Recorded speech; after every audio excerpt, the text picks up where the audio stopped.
Welcome back, darkness lovers, to the Restoring Darkness podcast and video show. Got a great show up ahead for you with the Darkness News Report with Scott Wachter and also a wonderful interview with Todd Burlet, president of Starry Skies North. But before we get into that, I want to tell you a little bit. The word is out. The press releases have been released to all the different news agencies in the lighting industry. The Lighting and Darkness Foundation has arrived. It's incorporated. It's ready to issue donation receipts. And we already have our first client. That's right. Coming out of Utah, Save Wasatch Back Dark Skies. Who are they? Well, they're a group in Utah, and they're in the back half of the mountain range. Wasatch is the mountain range. Wasatch front is Salt Lake City. Wasatch back is a beautiful valley, pristine, with wonderful, glorious dark skies. And the group there, Save Wasatch Back Dark Skies, is in an ordnance battle. And the Lighting and Darkness Foundation is going in to help them. Greg, myself, and Greg Eric are flying in there on the 13th to speak to the planning committee of the town and to encourage them to not allow uplight in Wasatch Back. And so what I want you guys to do right now, we have a special campaign for Save Wasatch Back Dark Skies. I want you to go to the Restoring Darkness podcast website right now, restoringdarkness.com. I want you to see campaigns along the top. Click the campaigns. It'll show you a donation for Save Wasatch Back Dark Skies, folks. That's right. And you can donate directly to this initiative. And all of the funds will go to the good folks in a hard battle in Utah right now to save pristine, beautiful environment of Wasatch. So, Wasatch County. So I want you to go there right now. Now, here's another little special tidbit for you folks out there. The Lighting and Darkness Foundation will match every single dollar donated up to $3,500. That's right, folks. We're stepping up to the plate. We're throwing $3,500 their way to help them out. And Greg and I are going to be going there to lend our support, see what we can do. So go there. But before you go, even better, I want you to click that donate button as well. And why not become a recurring donor, folks? Why not help us out on a monthly basis to do this great work? So, restoringdarkness.com. Now, we have a great show ahead for you. Like I said, we have Todd Burlet, president of Starry Skies North. Great interview with him. But before we get to him, we got to go to the Darkness News Report with Scott Wachter coming up right now.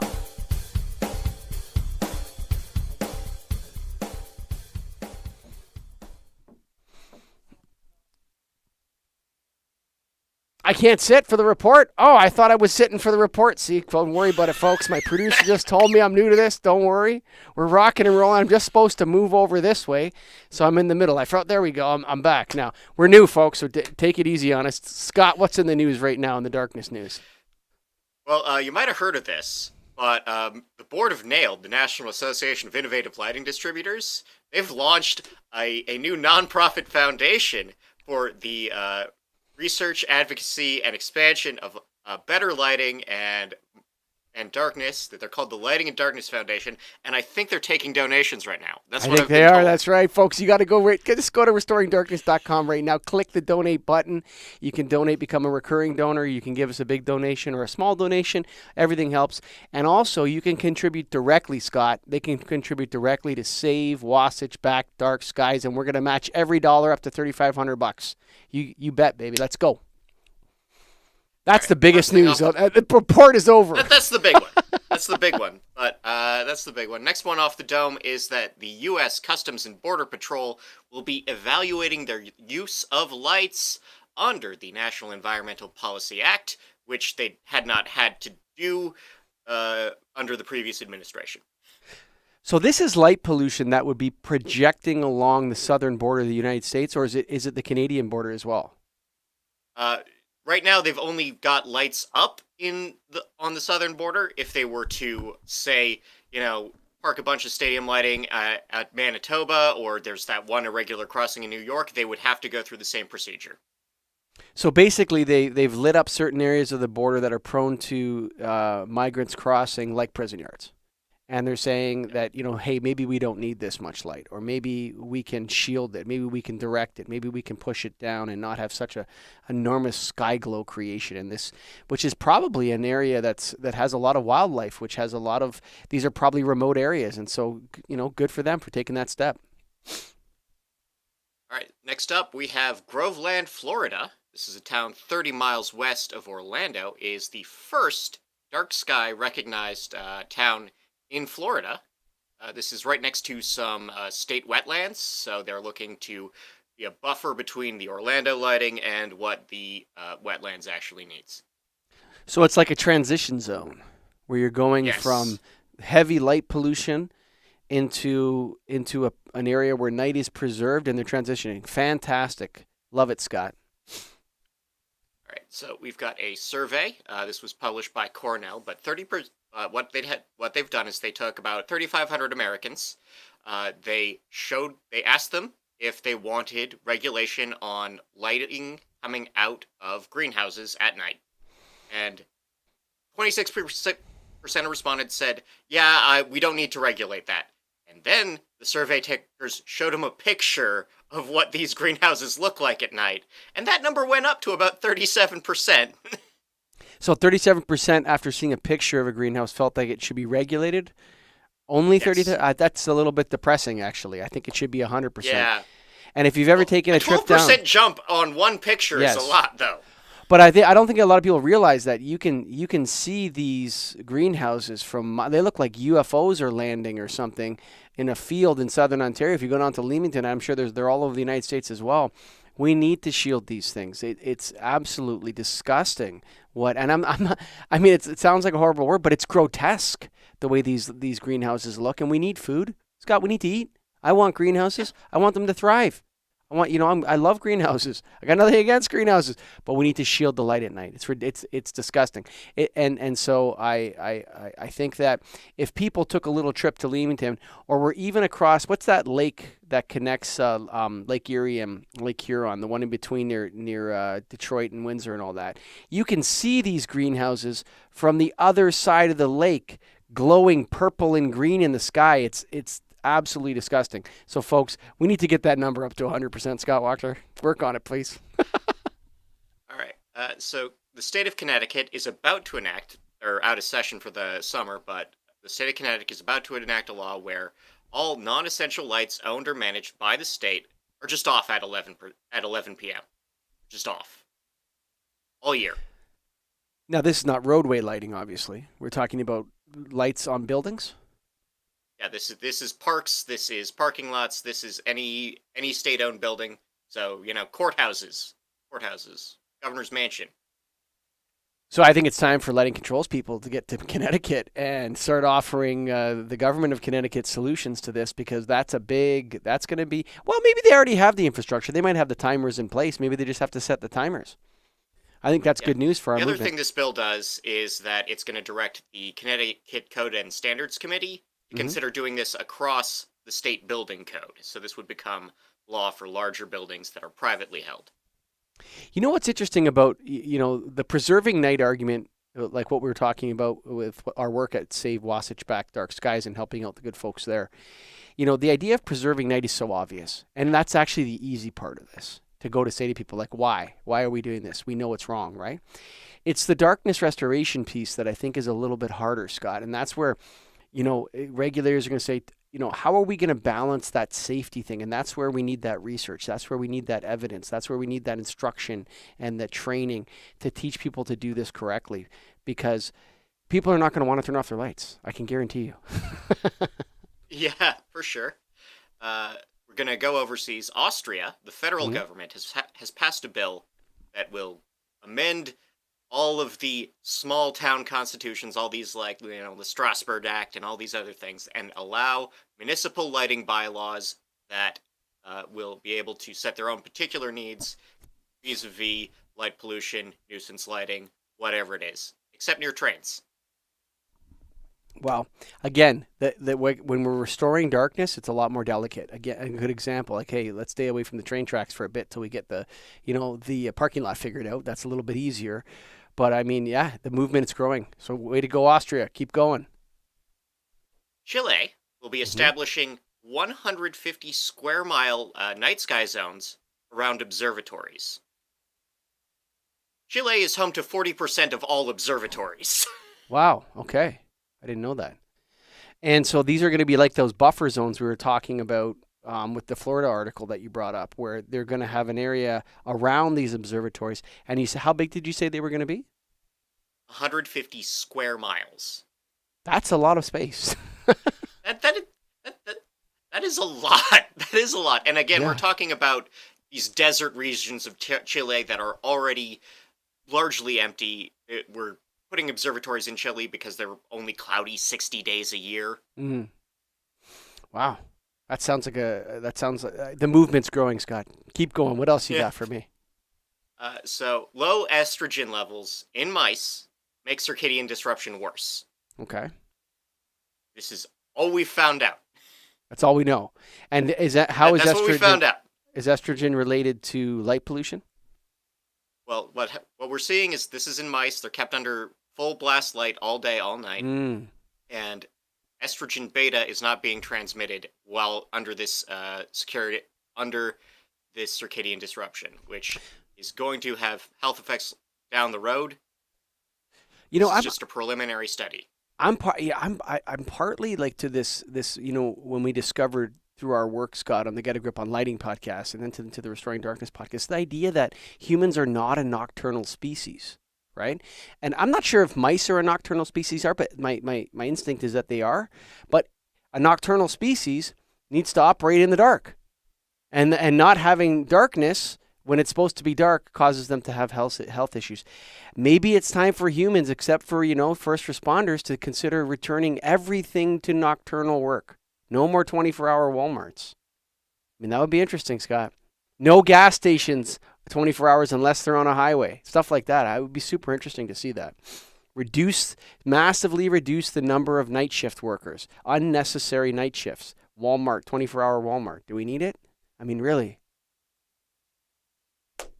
I mean, I think when we're talking about this, we need to sort of change how we think about the hospitality industry. I was a bartender for many years, so I was a 24-hour Walmart guy. But that's because I was getting home at 4 a.m. And yeah, we need really the bartenders, though. Yeah, I They're mean, essential. I'm not saying. Look, I mean, we can talk about how essential my job was, but we can talk about, okay, let's set up entertainment districts. Let's be like Berlin, like Amsterdam, and say, like, this is our night entertainment zone. The bartenders are here. The mile around that's the support for the bartenders. That's where your 24-hour Walmart can be. And then Sure. beyond that, you know what? Let the burbs have the night. There you go. Our last one for this week is that a study from Italy shows that dim light at night, so 4 lux and under. If you need a frame of reference, a full moon on a clear night is about 6. Mm-hmm.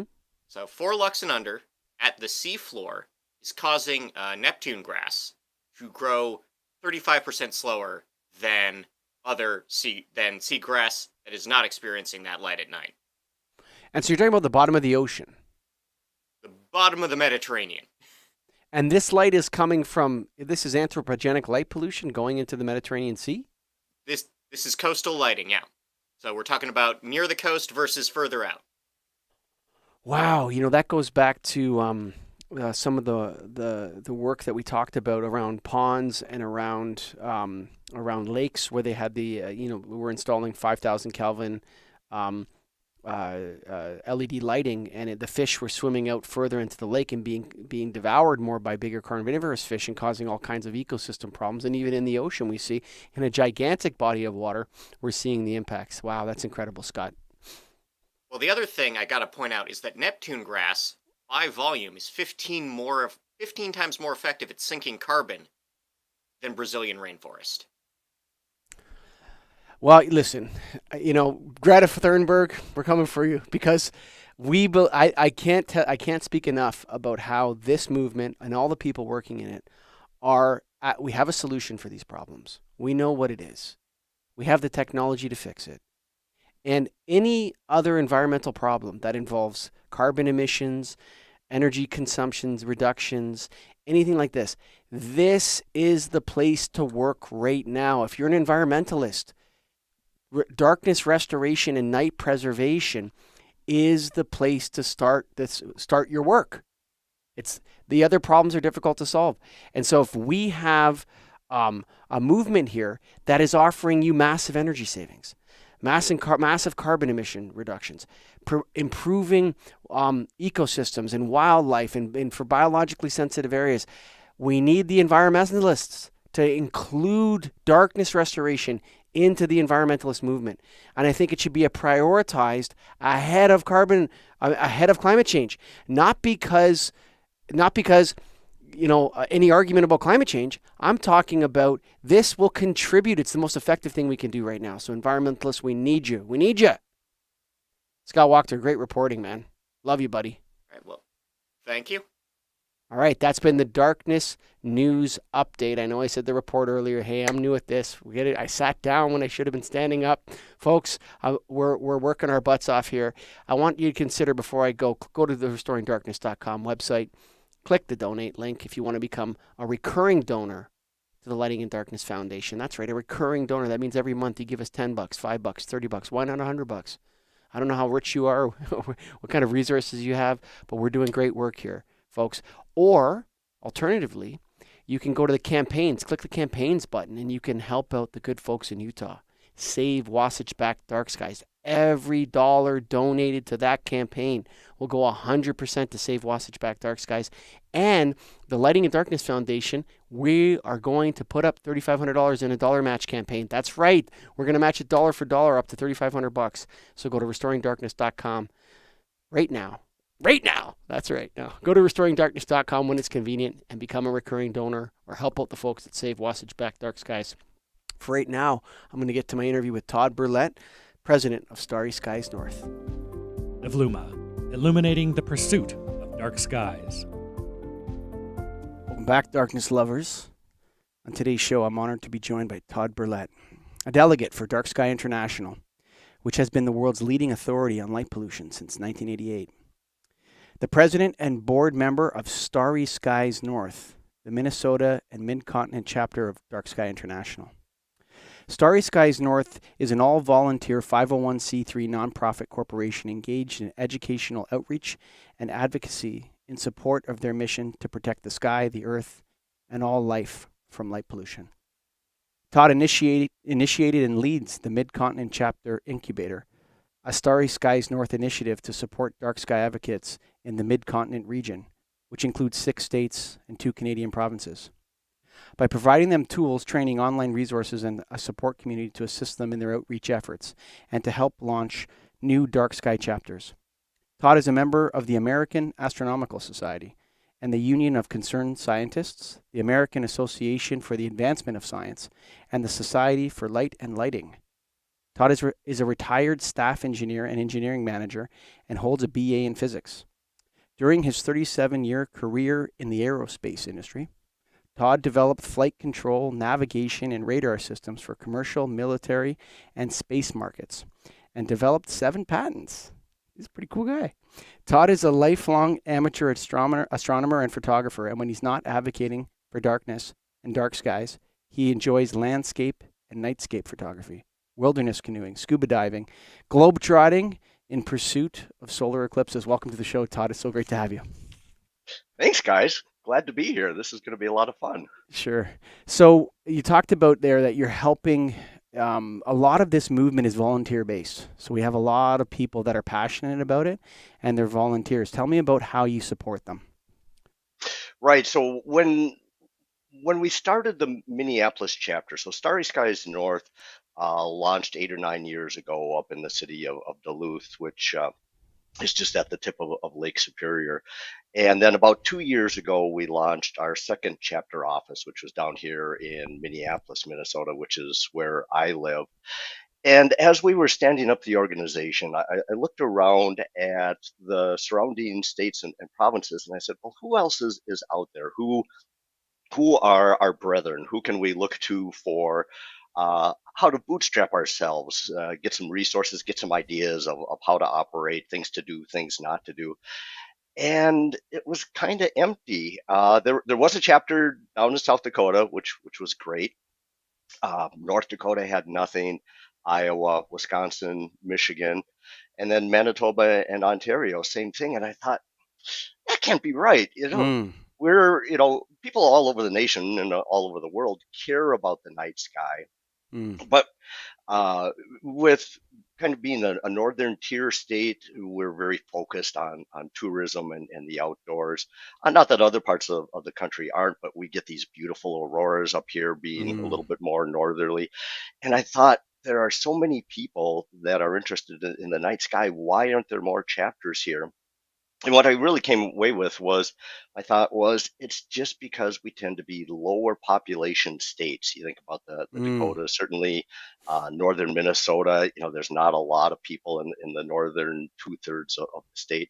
Mm. So my conclusion was that we're just too spread out. We're too far between, and it's really hard to get these critical masses. And so you get a lot of, individual dark sky advocates, dark sky delegates, Mm. but they're all kind of voices in the wilderness, and no one has this critical mass. So what we thought we would do is we would provide a place, a sense of community and some resources so that these individuals would have a place that they could call home. They could call into a meeting, visit with some like-minded people, talk about what's working, what's not working, even just to have that social connection of, you're not in this alone, and support them in that way.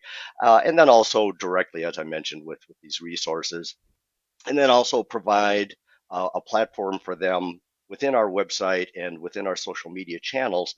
So if they want to talk about something that's going on, maybe in Fargo, they don't have to stand up all those social media channels. They don't have to create their own website. We can do that Mm. for them and help use our network plus their network to blast that out, cover a larger audience, draw more people to what it is that they're doing. So that's what we've been doing for the last couple of years. We had great success. Uh, Robin Portine and now leads the Michigan chapter over there. I think Starry Skies North gets 3 to 5% of the credit for that. Robin's amazing. She is just exploding over there in Michigan, her and her team, and she really did all the heavy lifting. But I think we provided that kernel, that little bit of push, that little bit of encouragement, and we continue to meet. She joins us monthly for our Mid-Continent chapter incubator meetings, and we talk about what's working, what's not working. Talk about how we're standing up, a nonprofit corporation, how to go about doing that. Just those Mm. ins and outs of how you run an operation, and that's really what we're trying to do is lower the bar to entry for. Whether it's an Mm. advocate or a delegate that wants to create a chapter, or someone that just feels like they're a voice in the wilderness, and there's no one there that really has their back, or is there to encourage and support them. What I love about the issue is it hasn't been captured by any political parties. We can all agree over this, and while I think that the sort of genesis of the movement is from astronomers, and then to stargazers. I mean, your name is Starry Skies North, so you're talking about not just telescopes. You're talking about just the sense of awe you feel when you see a beautiful star filled with beautiful sky filled with stars, or you have a chance to see the aurora borealis, and what a treat that is. Um, I think it's starting to land that light pollution is pollution. And I think that that expands our reach into a lot of other areas and into a lot of other communities. Do you find that the environmentalist community is coming on board with Starry Skies North? Yeah, absolutely, and I really like the fact that you brought up the point that it's nonpartisan. A great example of that is if folks are familiar with far northern Minnesota up by the Boundary Waters Canoe area, which is an international dark sky preserve or sanctuary rather. Uh, some of the cities on the periphery of that have always kind of struggled. They tend to fall a little bit into to two camps, which is there's a lot of people that live there and in the area that are there because they love that natural environment, that Mm. outdoors, the trees, the lakes, clear blue skies, and so Mm-hmm. on.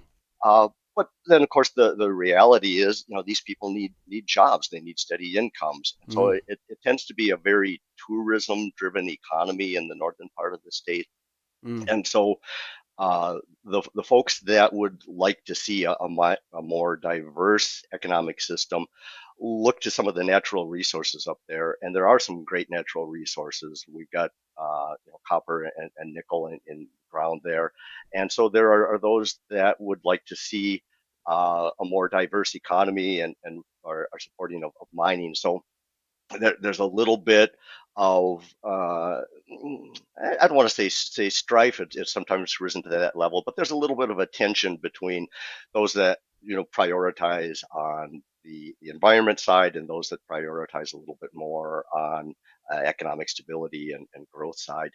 And Starry Skies and astrotourism does, I think, a beautiful job of spanning that gap, crossing that boundary, because you've got your cake and you can eat it too, because mm, by its very nature, it's an ecological activity. It's very low impact to go out, turn off some lights, mm, and sit under the night sky and enjoy it, and that's all it takes to be an astrotourist.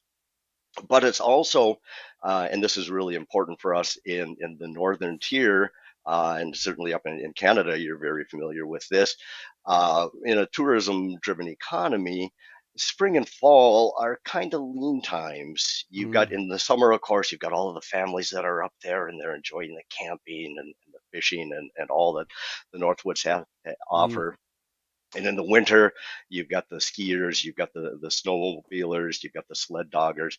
That spring and fall is kind of lean times in terms mm, of filling those hotel rooms, filling up those restaurant seats.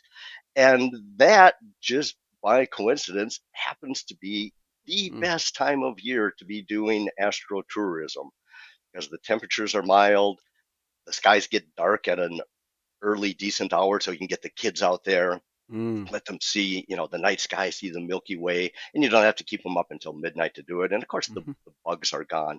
So mhm, it's really this win-win situation where the environmentalists can feel good about protecting the natural environment and even improving it by turning off some of those lights.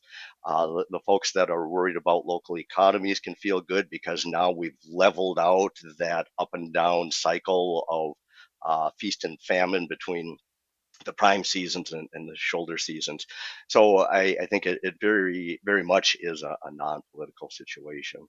And then you mentioned, of course, this idea of light pollution really starting to be seen as pollution without the qualifier in front of it. And mhm. certainly we're It's not a seeing that metaphor. in Yeah. it's not a metaphor. It's another form of pollution. Mhm, Europe is really embracing that. We're seeing that in Poland. We're seeing that in Spain. Mexico is on board with that concept. And certainly New Zealand is perhaps leading the way in terms of trying to become the world's first dark sky nation. mm, And, I always think about when I'm explaining this to people, this idea of pollution and light pollution being this other form of pollution. Yeah, I asked them to think about, well, what if we delete the word light and replace it with the word noise? mhm, If your neighbor was blasting their stereo at full volume at 3 in the morning, you would feel perfectly entitled to go over, knock on their door, have a nice conversation with them about, your right to have a good night's sleep.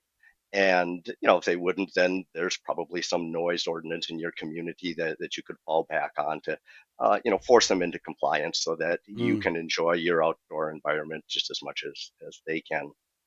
But mm, and certainly you could, by extension, say the same thing about trash. If your neighbor's throwing trash over the fence or running the sewer system into your yard, of course that would be an outrage, sure. and you'd have those conversations. But yet, when we talk about light pollution, uh, people feel very uncomfortable talking about that, and even those that try to have those conversations. And I've seen some of the threads that take place on some of the social media. That's where the trolls start to come out. If you Mm. raise, the point that you have a light to, natural darkness at night, people will jump on you in a horrendous manner. So there's still a lot of sense within broader communities that light pollution isn't real pollution. And that's Mm. part of our job, I think, as advocates for the dark sky, is that educational piece. How do we help everyone in the community understand that, yes, light pollution is a form of pollution, and everyone has as much right to a natural night sky as they do to a dark sky, or a dark neighborhood, a quiet neighborhood that doesn't have that stereo blasting away. So you brought up the sound, and light pollution and sound pollution are almost always found together. They're very. I had another fellow on. Can't, his name will come to me in a second, but he talked a lot about well, actually several guests talking about tranquility as a combination of sound and light pollution together, and trying to eliminate and establish tranquility, which is I'm very, as we talked in our conversation a couple weeks ago, um, the way that we speak about this, I think, is very important, right? So the word rights, the word freedom, the word liberty, all these things get thrown around at times. I have a right to safety, which means light pollution, right? Or I have these. It's not actually about that. It's not about not mining for copper. It's not about, economic development. It's about applying the technologies we have now so that everybody wins. It's not about it's not there's no either or, and you often hear in the lighting circles. No, we need to establish a balance between um, light pollution and safety, and there is no balance. If we say that light pollution is pollution, we have a moral obligation to mitigate it. We can't eliminate it because we humans, everything pollutes. I mean, all animals, all of us, we're changing the environment, but we have an obligation to mitigate it. And I don't like these either or Manichean views of things. Light is safety, and I think I've been thinking about this, and I meditate about this a lot. When humans first invented electric light, it was beautiful. Like, they were so relieved that they were able to have light during the darkness. In a way, it was almost religious. The Christ is the light of the world, Todd. These are ideas that archetypes are bound up in us. But I think we've gotten to the point where most people would see, light pollution in people's homes or from a factory as somewhat ostentatious and conspicuous now. And I think we need to get to the point where it becomes grotesque. And we're on our way there. And if you actually arrive, and if you're listening to this where Todd and I are, and you're driving around at night now, or you're looking and you're in a place, the light pollution is grotesque, actually. It's like this, if you're at a quiet lake in northern Minnesota or in Ontario or something like that, and you're lying in a canoe, and then off to one side, there's this hazy glow of light. It is grotesque, Todd, and we can mitigate it massively, and we should. And the lighting industry should be responsible for that. And so this idea that, you can't have your church or your temple lit up. Yeah, you can light your temple up a midnight mass maybe, or your church up a midnight mass. You know what I'm saying? But then the rest of the time it should be turned off. There can be special occasions. Everybody can win here, Todd. And that's why I don't like the way you're talking about how people talk about their rights. This has nothing to do with individual rights. Absolutely not appropriate in the conversation. You don't have a right to light pollute, actually. Just like you don't have a right to play your stereo in the middle of the night. And you don't have a right to dump your sewage on your neighbor's property. And we all have to cooperate and get along. And so as we establish light pollution as one of those things that people should not do or should not engage in, and companies should not engage in, that becomes grotesque. Once it becomes grotesque, you'll see massive acceleration on this, Todd. And I think that's what I hate to use those kind of terms, but if you look across from Michigan, across I can't remember what the name of that lake is between Niagara Falls and that, you can see the purple haze of these unshielded greenhouses. It looks like a squadron of aliens is landing in southern Ontario. It's grotesque. It really is grotesque. And we need to fix that. That doesn't mean we don't want greenhouses, right? You understand what I mean?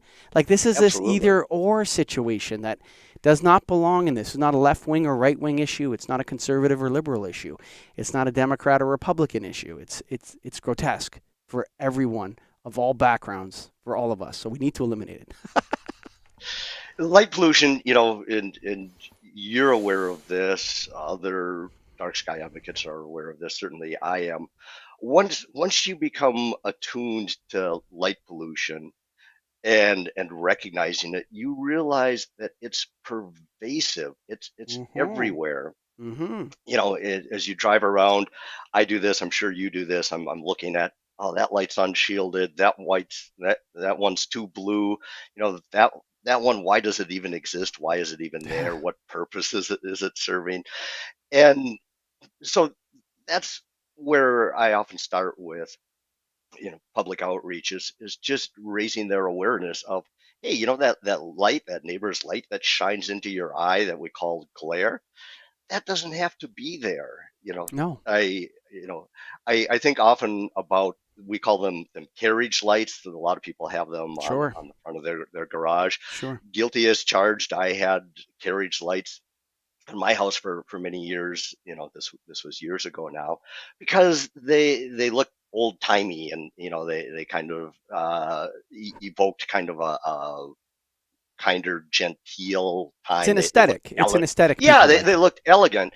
Sure. But now looking back on that, and thinking more objectively about that light and how it's being used and how it used to be used, you think about those carriage lights. Where did they go? They were on carriages. Mm-hmm. And where did the people that were on those carriages sit?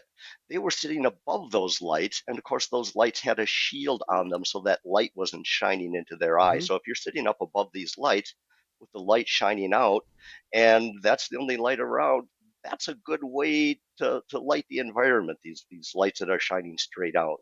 Mm. Now, of course, we're not sitting up above those lights. We're looking at them straight on, and Mm. yet we haven't thought, intentionally about, gee, now we're looking into these lights Mm-hmm. instead of looking down on them. Maybe we should be rethinking how we design these things. And so I think bringing that intentionality, whether it's to the light design or how we're putting those lights on our house, which lights we're putting on our house, bringing that intentionality of thinking about, what am I really trying to accomplish here, rather than just, oh, these look really cool. I like this aesthetic, and thinking about how we're going to use that light. I always tell people, light is a tool, and light at night has a real function, has a real purpose and value, in terms of whether it's the headlights on our car, providing some light to illuminate a pedestrian that's crossing a crosswalk. Safety and security, obviously a very complex issue, but we can talk about ways that light can help or hinder uh, safety and security, and so on. So light as a tool has a place in the nighttime environment, but we need to think about it as a tool, and how to use the right tool for the job at hand, and then to put that tool away when you're done with it. I tell people, I have a sledgehammer. I love my sledgehammer. And when I need to break down a wall, I'm reaching for the sledgehammer. Sure. But when I'm hanging a picture on the wall, the sledgehammer is probably not the right tool to use. And light is the same way. We should be thinking more intentionally about what kind of light we're putting on the house or in the street light, and then how we're shielding it, how we're controlling it with a dimmer or a timer, so that we're getting the maximum benefit from that light. It's doing the job we want it to do, but minimum impact in terms of energy use, and in terms of impact to the human health and wellness, to the ecosystem. So it's coming back to this intentionality of how Mm. we use light as a tool, and then putting it away when we're done, turning it off, turning it down, putting it on a timer, so that we're not lighting up the environment mindlessly all night long. One of the questions I get often asked is, well, what about Christmas lights? We were talking a moment ago about lighting up a church or a Mm. synagogue. And so people very rightfully ask about, the Christmas lights. What am I supposed to do about that? Am I supposed to, just go home, pull the Christmas lights off my house? And what I tell them is, no, absolutely. Those create a cultural connection for us Sure. back to our religious experience and how we want to celebrate that. It can provide a little bit of cheer for what's otherwise a very dark time of year. So absolutely, if Christmas lights are a family tradition for you, go ahead and have those on the house, but then put them on a timer. When you go to bed, turn those lights off, unplug them, dim them maybe, because at 3 a.m., guess what? Your neighbors Yeah, aren't noticing the lights. You're not noticing the lights. it's Just exactly turn them. right. Yeah, You're, have create that win-win situation where you get the yes. light, and then the ecosystem gets the darkness. If there's someone there to enjoy the Christmas lights, certainly have them on. But if there's nobody there to enjoy the Christmas lights, it's only laziness and being too rich that allows us to behave that way. You said that electric light at night has a purpose, but so does darkness. And I think we need to Absolutely. acknowledge that darkness as well has a purpose and that it's fundamental to the circadian rhythms of the universe and the world. And this, we're offending the earth revolves around the sun and it goes from these times of darkness to light. This is fundamental to the process of how life is generated on this planet. And we're offending that. And so we have to go from this beautiful Christmas lights to on at 3 in the morning is a bit ostentatious to conspicuous to grotesque. And so one of the suggestions I give to people, I like to avoid conflict when I can. I don't mind conflict. I don't mind having, an argument with somebody if it matters and it's appropriate. But if we can avoid conflict, we should avoid conflict. Right? And so one of the suggestions I've given, and a lot of people look at me really, really squirrely, like that's weird or whatever. If your neighbor has ridiculously grotesque outdoor lighting at night, write them an extremely polite anonymous letter and mail it to them. And just saying, dear neighbor, I love our community. I'm so happy that we're neighbors and da da da da da da. But I don't know if you notice that your lights are very offensive to your neighbors. And we would really appreciate you dimming them and turning them off, particularly the coach lights that you have at the end of your driveway that shine across the neighborhood. We would appreciate if you turned those off after 10 o'clock. You wouldn't believe, Todd, how effective that is. It's incredibly effective because if you go engage with that person, with you and them, and try to talk to them about light pollution or try to talk to them about, you become the target of their enmity. The acrimony is between them and you. And now you've made an enemy. We don't want enemies. Let it be a mystery that people are not liking you. Very, very, very powerful. It acts the same as the shame mechanism, right? So, and then guess what? I've done this so many times. The only time it doesn't work is with companies. It doesn't work well with companies, but it certainly works well with your residential neighbors. It will. If you're listening to this, folks, I can guarantee you that if you send an anonymous letter to your neighbor who's light polluting or creating light trespass for the other neighbors, they will not know who sent it, and they will certainly turn their lights off, especially if they get the second letter. They will do it, and because people are when they have that kind of mystery, they're like, oh man, people are watching me. They're looking at my house. I better get in line. I better realize this. And what a blessing for them not to have conflict. What a polite way to do that, rather than getting in someone's face and trying to convince them that light pollution is pollution. Instead, make them feel it a little bit. So I suggest that. So darkness has a purpose. I think in the lighting industry. So you're an engineer. You're building aircraft or flight control navigation systems. I sell light bulbs, and I find that Dark Skies International or Dark Sky International and other organizations like the Lighting and Darkness Foundation, which the National Association of Innovative Lighting Distributors has just launched. We need to do a much better job at instructing, teaching, and certifying the lighting industry, so that when people go to their local electrical contractor or when they go to the local lighting distributor, light bulb shop, there's someone there that has a certification for darkness.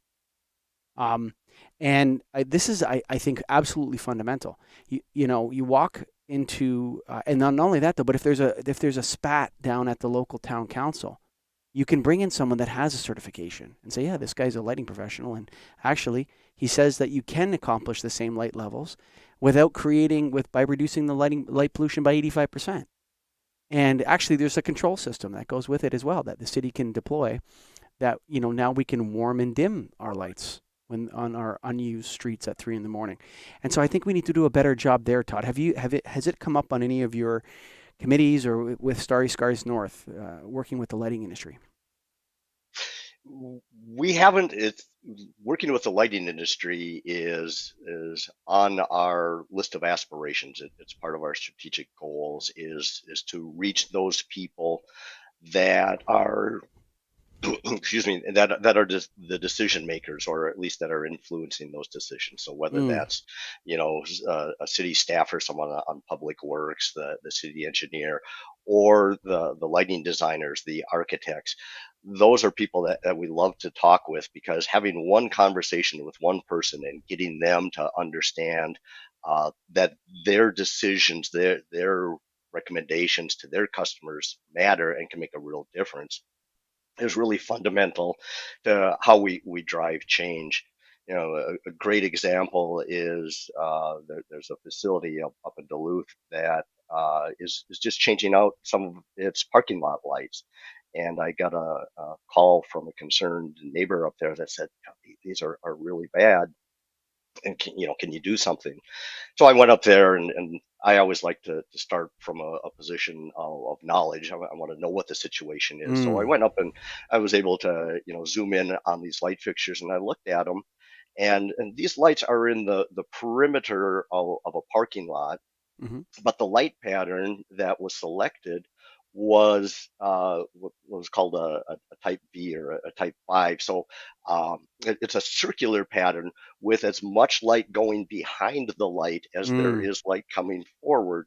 When, of course, that's not what anyone intended to do. No. It's just that they probably never gave it much thought of, hey, here's a bright light that's got the number of lumens that I need in order to, get so much brightness on my parking lot for, whatever standards I'm trying to meet. And they really didn't look past that number to think about, hey, how is this light being viewed from the neighbors behind it or off to the sides, let alone things like the color temperature and, whether or not there's sufficient shielding. And I'm certain that that's not because of any kind of callousness or malintent from these people. No. It's just that they weren't aware of it. They didn't stop to think about it, and they didn't stop to think about it because that's never a question that they've been asked. It's never been a consideration from their customers. And so, yes, you're absolutely right. We need to do, as dark sky advocates, a much better job of reaching out into those professional organizations, into those educational processes to make sure that those people that are coming into those professional organizations, or those that are already in there, become aware of light pollution as an issue. But then more importantly, become aware that there are these great win-win solutions. Yeah, we can have that light on the perimeter of the parking lot, but let's make sure that pattern is going where we actually meant for it to go, where it's actually going to meet the state standards, and it's going to be a safe and healthy light. And gee, maybe at 3 a.m. we're going to dim that down, or we're going to put that on a timer, or what have you. So bringing all of that information, that education, that awareness to the lighting professionals, whether it's the guy pulling the light out of a catalog, or a lighting designer that is designing those systems, and make sure that he has the information he needs in order to design a lighting system that's going to be a win-win solution for everybody, for the neighbors as well. But Todd, when most people pick light fixtures, okay, and I'm telling you right now, this is from 100% experience. They take the light for granted.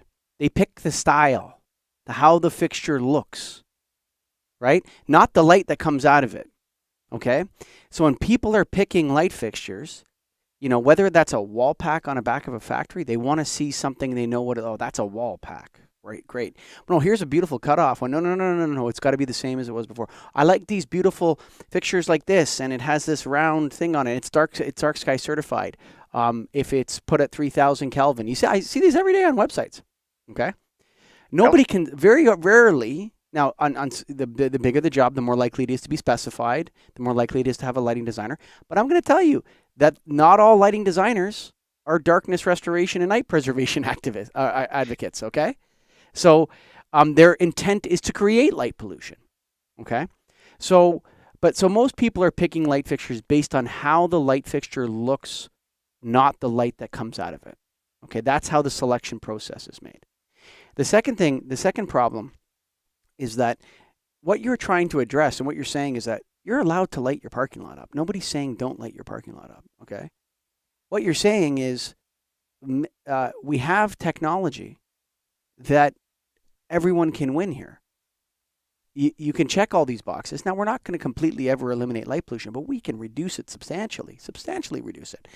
And then the final point of all of this is that the lighting industry needs to get it through its thick skull that darkness restoration, night preservation, starry skies, dark skies, whatever the heck you want to call this, okay, is good for business.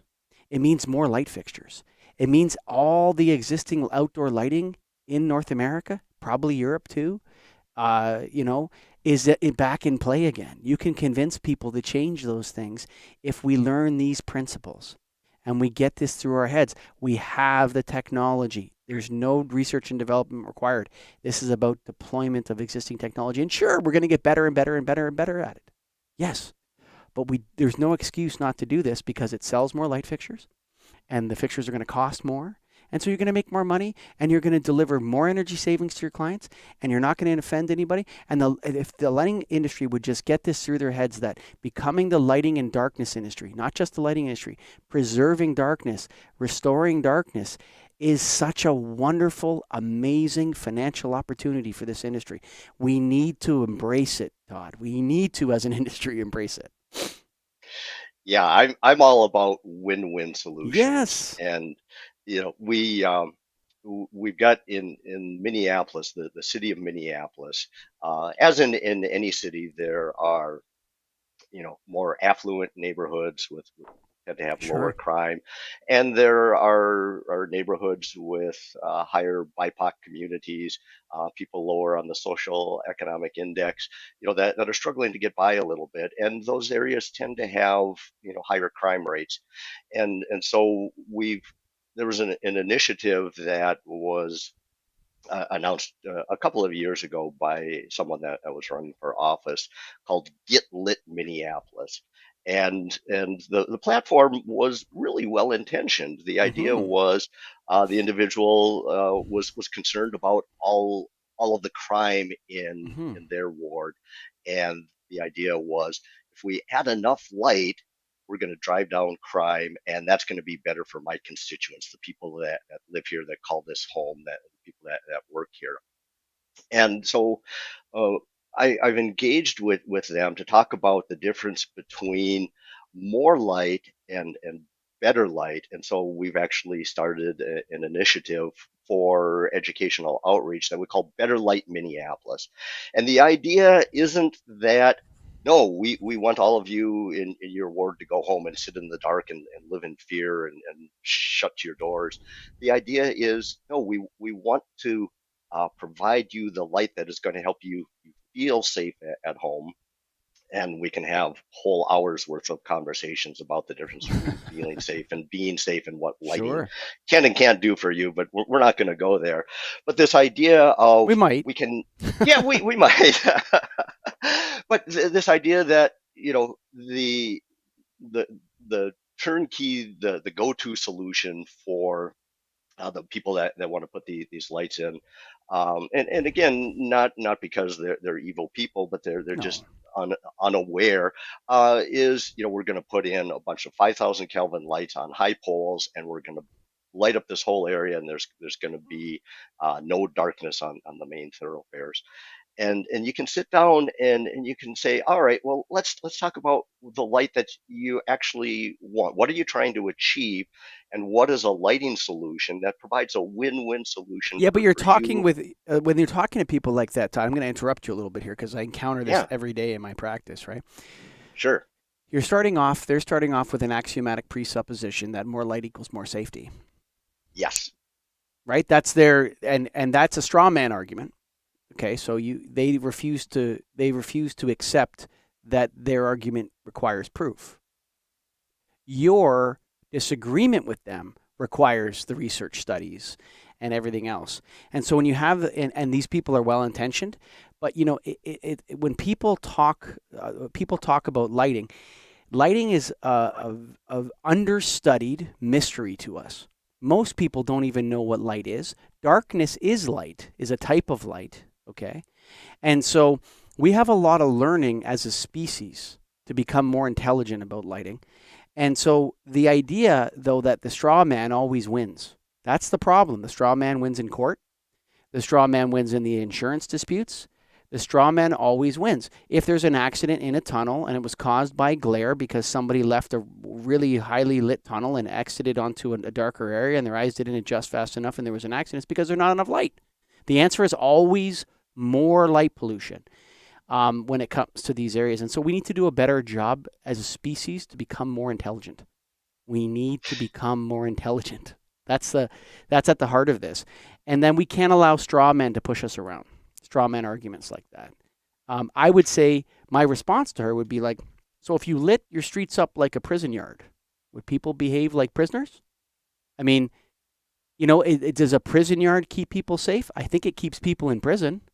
I mean, I think that's what I would say, is like, yes, I mean, there are ways that you can intimidate people with lighting, but is that what you're trying to do? It's a form of intimidation, right? When you light things up very brightly at night and point them in certain directions and all that, it's an act of intimidation. That's what it's used for. It's meant to show that people are being observed and that. So I'm not so sure that those presuppositions are correct. Now, there's evidence to say that more light does equal more safety. There's also evidence to say that it changes the type of crime that happens.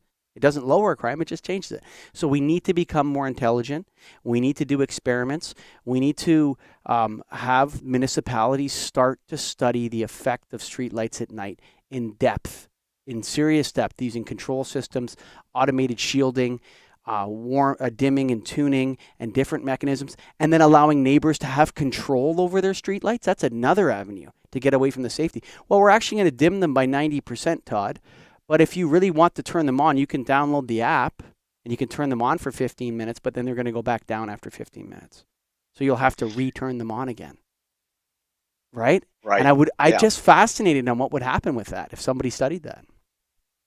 I always love the study that came out of Chicago. The city of Chicago has a great database of 300,000 streetlight out reports, and researchers were able to go in, look at the dates that street light out was reported and when that light was repaired, and then cross-reference that with crime reports. Mm-hmm. And what they found was underneath where that light went out, in the immediate vicinity of where it's darker, crime went down.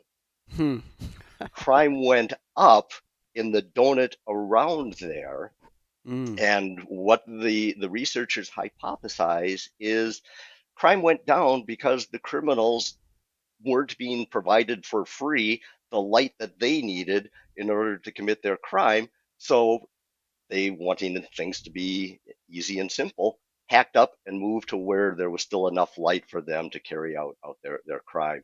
So it's just one example of, it's not that, building off of what you were saying, it's not a simple relationship of bright equals safe and dark equals danger. It's a very complicated relationship, and we do need more studies such as that one that came out of Chicago. We But know yeah, that bright lights absolutely. eliminate vagrancy, right? So Mhm. vagrants won't congregate in brightly lit areas. That's true. They'll go to places that are dark so they can sleep. Oh, what is that telling you? Huh. Like, what is that? When people say that, well, no, no, no, because if we dimmed the lights, or we lowered the light level, or we had shielded lighting or whatever, more people would sleep on the streets. Well, I don't think people sleeping on the streets is a lighting problem. Okay, I think that's a different societal problem. But certainly, if you had control over your lights, you could then turn them up for a period of time if you wanted to. Like if you actually wanted to study it and see what would happen, you could try that. But the idea that artificial lighting or electric lighting at night gets rid of homelessness is not a solution to the problem. You're just moving people around. And second of all, that's not how we want to solve that problem. I don't think. I think we have other solutions to that problem instead of shining lights on them. And then, what type of crime is actually being committed? You know, I was a study that had come up. I can't remember. I think it was in Britain, where they found that lower street lighting reduced break-in entries into vehicles. Right? So, because people couldn't see what was in the car, and so it wasn't obvious to them that they should, most crime like that is not a heist that's been planned for months. Okay? You probably have someone walking down the street who's drunk, sees a laptop or a MacBook sitting on the front seat of a car, and smashes the window and takes the laptop. Right? And if they couldn't see that the laptop was there, which car are they going to choose? It's not like they've scoped the person out for weeks and they're waiting for them to leave their laptop in the car. This is not that kind of crime. You're talking about opportunistic crime, usually done by people that are very desperate.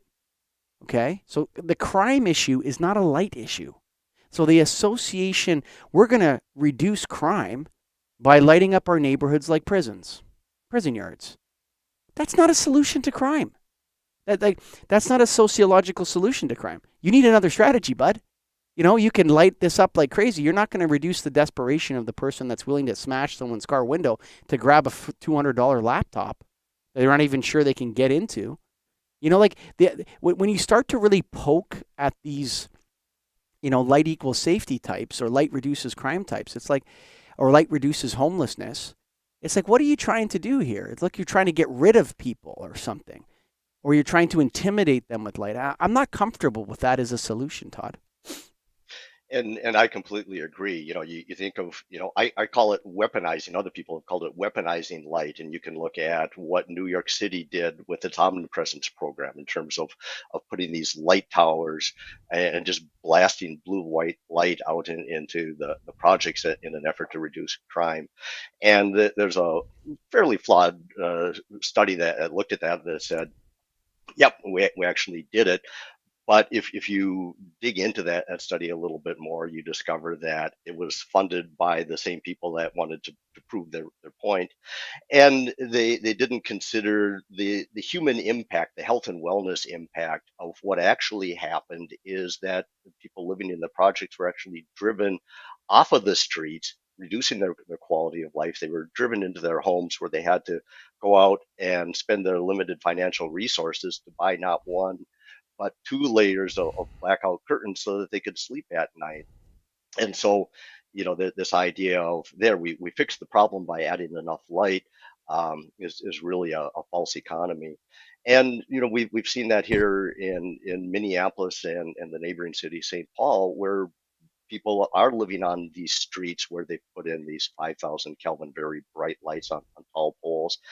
And the people are reporting back that what's happened is vibrant neighborhoods have really turned into ghost towns because these lights are so prison-like, as you mentioned, that it's driven people off of their front steps and back into their homes. They've closed their curtains. And now, rather than having a vibrant community with a high quality of life where neighbors get to meet neighbors, everyone is hiding inside, hiding away from that light with their shades drawn. And who's left to run the streets? It's the people that we probably didn't want there in the first place. So you really have to wonder whether that was a net positive or not. So it gets back to this intentionality of, gee, if we had the right number of lumens, we had it shielded so it's not shining into people's first and second story bedroom windows. We've got those warmer color temperatures that are better for health and wellness, and they're dimmed or they're on timers so that one of the things I always like to tell people that are worried about personal safety is motion detectors are a great win-win solution. That thing It isn't. definitely works better. That's for sure. Like Yeah, definitely scares somebody that's coming if a light comes on for right away for sure. That's proof. Like that doesn't even need to be studied. If you have a aux sensor and someone's walking up to your door and the light comes on, they're immediately going to be startled. That's for sure. But let me take it like a level below that, right? So where does the thought process of this light safety coercion come from? So what you're talking about is it's a policing issue. So they've turned safety into a policing issue, which is it's safety and crime are not policing issues. Policing is with the incidence of crime. It's not the strategy to eliminate crime or reduce crime. Those are two different things. Policing and crime reduction. Policing is a part of crime reduction, just like advertising is part of a marketing strategy. But there's five fingers, on the marketing: promotion, public relations, publicity, sales, and advertising, right? Crime reduction has a lot of different strategies, okay? But it comes from this mindset that if we just put everyone in a prison of the panopticon, if everyone was just felt like they were being supervised all the time, then they wouldn't dare commit any crime because we're watching you. Come on! Why are we thinking like this in such a coercive manner? It's so rotten. It's a rotten mindset. And I don't like it at all. This idea that, yes, we have to make everyone feel like they're being watched all the time and that will reduce crime because you're being watched. Like, we can't buy into this long term. It's really, really sad, actually, especially at a place like Minnesota or these smaller communities up north. And it's just, we can't treat one another like that. We're going to get rid of homelessness by shining lights on them. Come on. and I think a lot of it comes down to municipalities and other organizations looking for quick, simple, cheap solutions. I can put up a light, turn that light on, problem solved. I've addressed crime in my community and in my city. And you're spot on that it's not that simple. It's a societal issue. Preventing crime is multifaceted, and it can often take years. Will take years. We've been trying to prevent crime since the dawn of time, and we're still working at it. And this notion that we can light our way out of crime, I tell people, if that was the case, then we wouldn't need police during the daytime, right? Because there would be no Mm-hmm. crime when the sun is out. Well, obviously that's facetious. That's not true. So right there, it's intuitively and immediately obvious that having enough light, having more light, is not going to prevent crime. Uh, and It people might don't seem to move pick up on crime. that. It might move crime. It might change the types of crimes that are committed.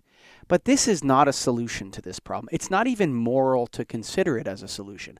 I find it offensive that whether they're people of color or whatever people they are, we should not have this mindset of coercion. That's not the right way. And using light as a coercive tool to create what?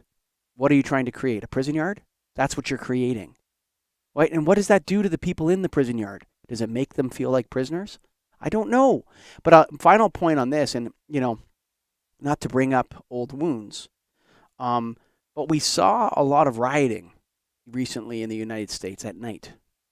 And I found it curious. So if you ask a police officer, say, you want more light? They'll always say more light. Yes. Give us 5,000 Kelvin so we can see everything and all the time. Okay? The problem with that is it actually goes against the fundamental principle of prison lighting. Okay? And the fundamental principle of prison lighting is this. Police officer walks up to your car at night. Okay? You're sitting in the front seat. He walks up to you. She walks up to you.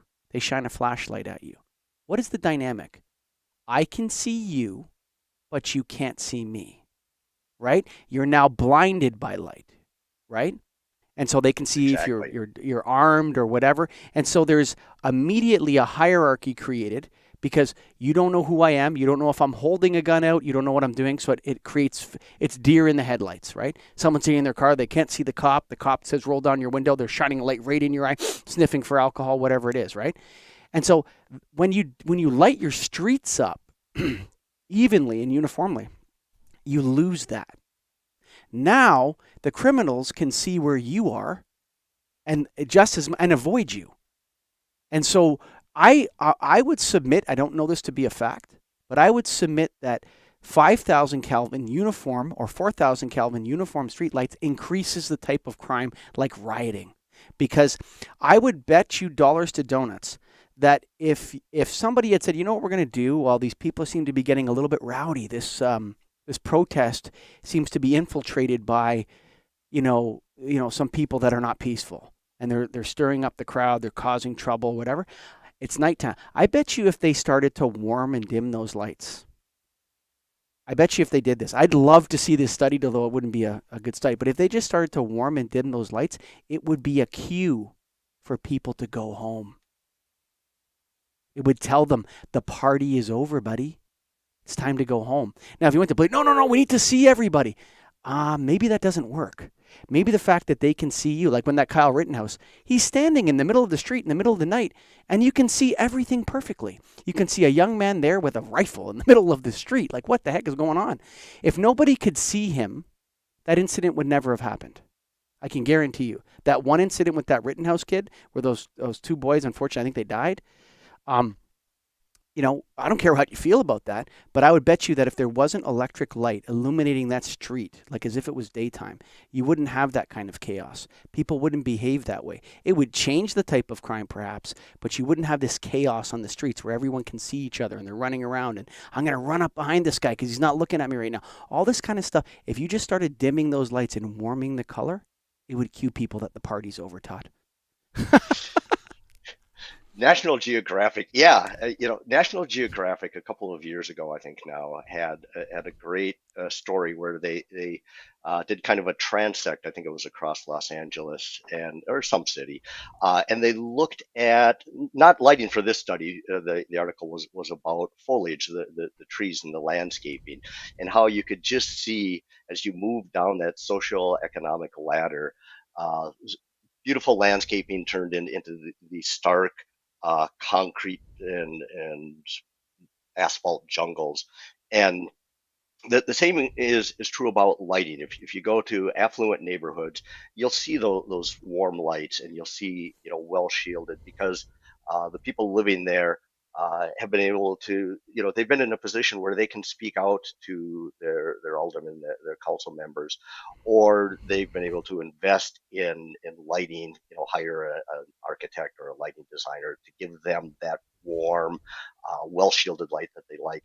And as you move down into neighborhoods with lower and lower social economic status, you see that intentionality, that well-designed lighting, that warm lighting go away, and what you end up with are just the prison yard lights, the very bright, like, I don't have time to think about this, I don't have the money to invest in this, I'm just going to put up a light without really any intentionality of thinking about how do I want to use light, how do I want to use darkness in order to enhance the quality of life in this neighborhood. And it's just all about how many photons can I shove out and how much is that going to cost me? Okay, great. And that's the solution that gets implemented. So thinking about how we take the lighting. Well, I would say again, I think it's worse than that, Todd. So I don't think it's an accident. I think it's by intention. So I think what happens is, Chicago had their old keyhole to keyhole strategy, right? Every street will be lit from keyhole to keyhole, right? In the poor neighborhoods. And you could say, I'm not really interested in a racism argument or any kind of blaming groups or anything like this. But I mean, this is what happens in poor communities, that and they don't feel as franchised. The solution is not to treat them like prisoners. The solution is to find, again, it's not a lighting problem, okay? Crime, homelessness, these things, it's not the lights that are the problem, okay? Like, that's what people have to get through their heads, Todd. It's not the lights that are the problem. Can you believe we've almost spoke for an hour, Todd? I can't believe it. I just looked at it right now. I said, "Oh my goodness! I thought it was half an hour. I can't believe we've been speaking for almost an hour." Well, Todd, I do. We like to keep it at about 40 minutes, but somehow I wasn't watching the clock. Scotty's looking at me here. The producer is saying, shut it down. Do you have any final thoughts for the Restoring Darkness listeners and watchers and all that out there?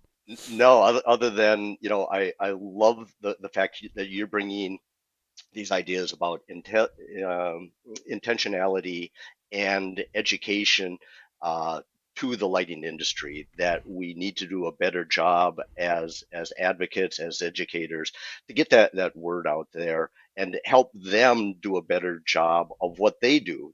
They're in this because they love light and lighting, but we need to do a better job of helping them make better choices that are going to provide good lighting solutions for everybody, regardless of where we are on that socioeconomic scale. Lighting solutions that provide the light that we need to have the modern life that we all like, and that high quality of life, and yet still minimize light pollution. So thank you for what you guys are doing. This is awesome. And folks, if you made it to the end here with me, consider going to restoringdarkness.com and there's a donate button right at the top there. Click the donate button and why not become a monthly donor to the Lighting and Darkness Foundation? That's right. We plan to do all these things. And that's creating education, creating awareness through the show and other ways, supporting boots on the ground when people have problems with light pollution ordinances and this kind of stuff. We're going to be there for them. So consider making a donation to the Lighting and Darkness Foundation by going to restoringdarkness.com. Click the donate link at the top. Help us out. We'd love to have you as part of the team. Bye for now.